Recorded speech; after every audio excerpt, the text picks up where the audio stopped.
See What I See, exclusive on Spotify. Download Anchor untuk bikin podcastmu gratis.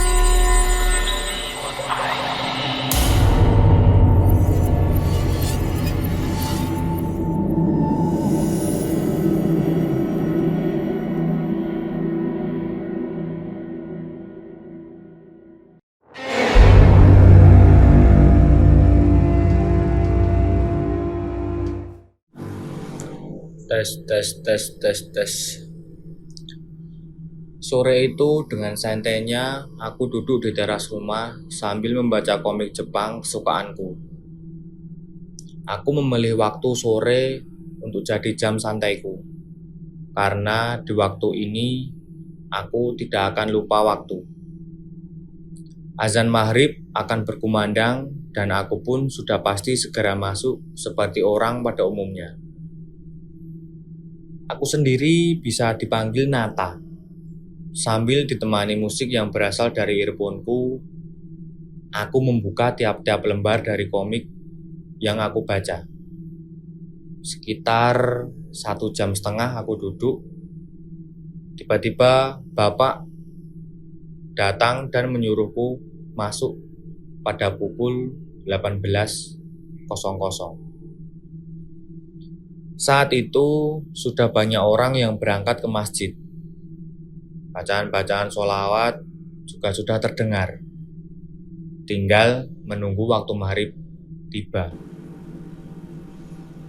Aku pun kemudian masuk dan mengambil air wudhu untuk segera melaksanakan sholat maghrib di rumah.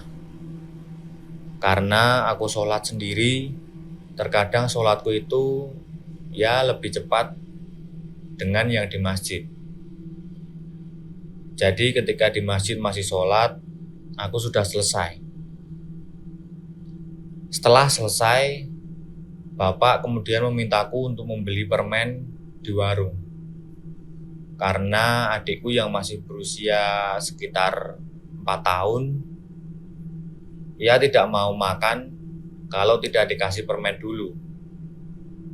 Namanya Raffi. Saya pun meminta uang pada bapak untuk membeli permen sekarang juga. Masih maghrib, kata bapak menjawabku. Gak apa-apa pak, sekarang aja. Karena aku memaksa, bapak pun memberi uang dan membiarkanku pergi ke warung untuk membeli permen. Akhirnya di suasana maghrib itu, aku berangkat ke warung. Saat itu, langit masih berwarna keungu-unguan. Dan suara doa-doa masih terdengar dari masjid. Keadaan sekitar juga sudah sepi. Hanya aku yang berjalan sendirian. Jarak dari rumah ke warung sebenarnya cuma dekat. Cuman yang jadi masalah, aku harus melewati jalan yang berputar untuk sampai ke sana. Aku yang memang sudah biasa lewat sana pun berjalan dengan santainya. Selama perjalanan, aku harus lewat sebuah tempat yang bisa dibilang lumayan seram. Tempat itu adalah sebuah pohon rambutan besar yang dari aku kecil, pohon itu sudah ada. Malah mungkin lebih tua dariku. Setiap kali lewat situ, aku tidak pernah mau menoleh. Saking takutnya. Singkat cerita, saat aku lewat tempat itu, aku tidak menoleh kemana-mana. Pandanganku lurus ke jalan menuju warung. Beberapa saat kemudian, aku pun sampai di warung. Aku membeli permen yang biasa dimakan Raffi. Harganya nggak mahal sih. Dengan Rp1.000 kira-kira aku bawa 7 biji. Karena mumpung sudah ada di sana, aku sekalian saja membeli beberapa makanan yang aku suka.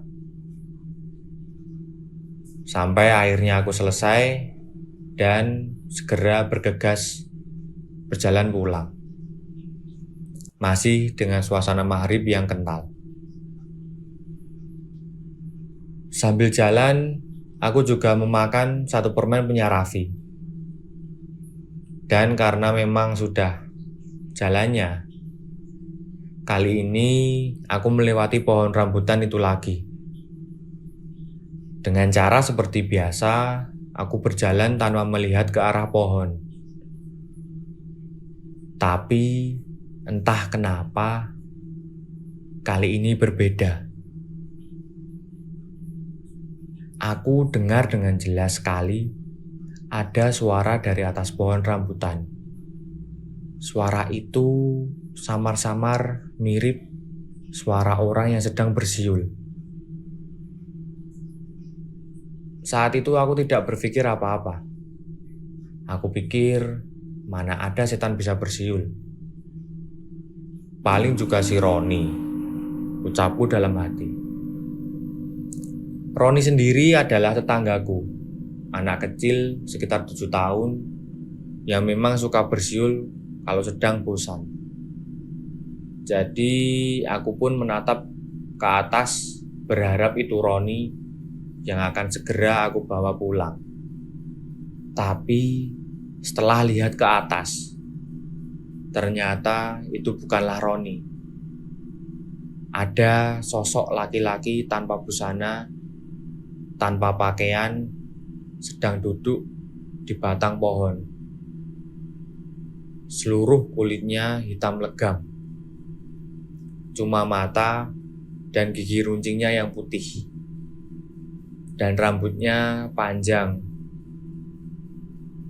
gimbal dan tak terurus. Sekilas mirip orang gila. Tapi ini jauh lebih menyeramkan.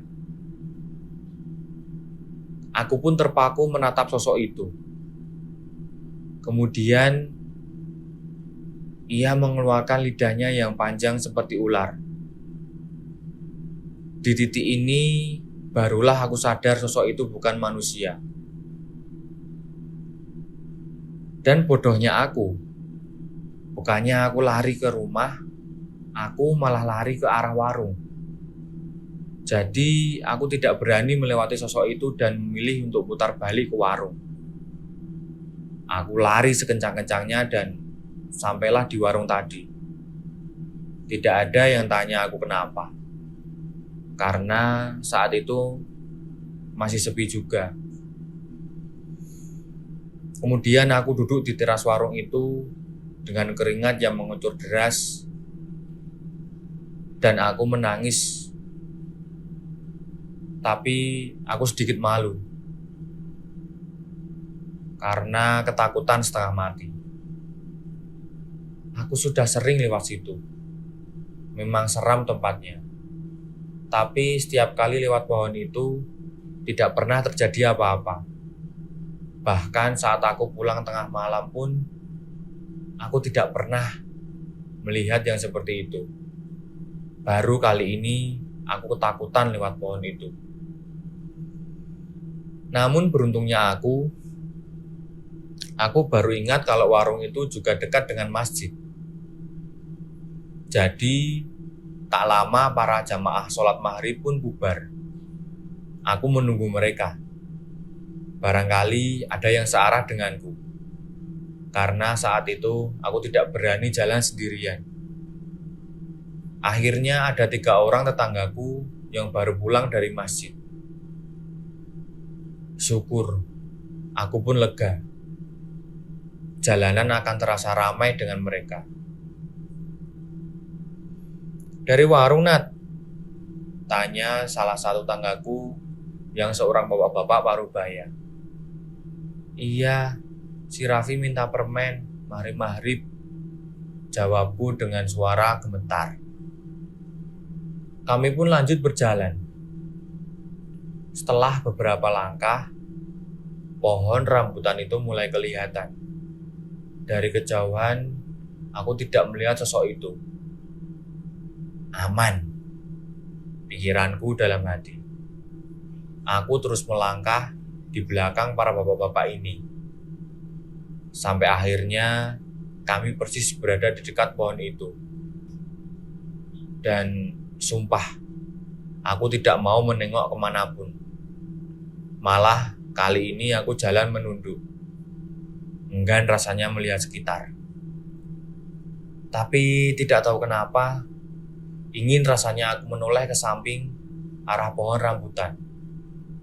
Aku sudah baca-baca doa dan lain-lain untuk mengalihkan perasaan itu. Tapi tetap saja, rasanya ingin sekali menoleh ke arah samping. Sampai akhirnya aku tidak tahan, aku pun menoleh ke samping. Dan apa yang aku lihat? Aku lihat sosok hitam tanpa busana itu lagi. Kali ini dia sudah di bawah. Dan yang membuat aku merinding adalah posisinya. Sosok itu tidak berdiri dengan kaki. Ia berdiri dengan tangan. Jadi posisinya terbalik. Matanya melotot ke arahku sambil terus memamerkan lidah panjangnya yang menjulur. Karena tidak bisa menahan takutku lagi, aku teriak kecil dan langsung menerobos 3 orang yang ada di depanku. Aku lari secepat mungkin ke rumah sambil menangis. Bahkan sampai sandalku putus. Tapi aku tidak peduli. Yang penting cepat sampai di rumah. Aku sampai di rumah dengan keadaan menangis ketakutan. Bapakku waktu itu langsung keluar dan menanyakan. Tapi aku tidak bisa menjawab dan aku terus saja menangis. Kemudian aku pun dibawa masuk ke rumah. Tapi tetap saja aku terus menangis. Aku yang sudah ketakutan setengah mati masuk kamar sekitar selesai isya dan langsung tidur sampai keesokan paginya. Di pagi hari itu aku jatuh sakit selama 2 hari. Dan setelah sembuh, aku baru bisa cerita ke bapak mengenai kejadian waktu itu. Karena kejadian itu juga aku pun trauma.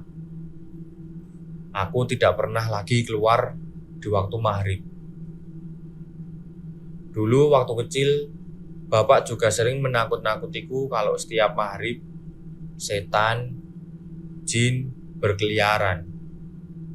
Dan kini aku mempercayai omongan itu.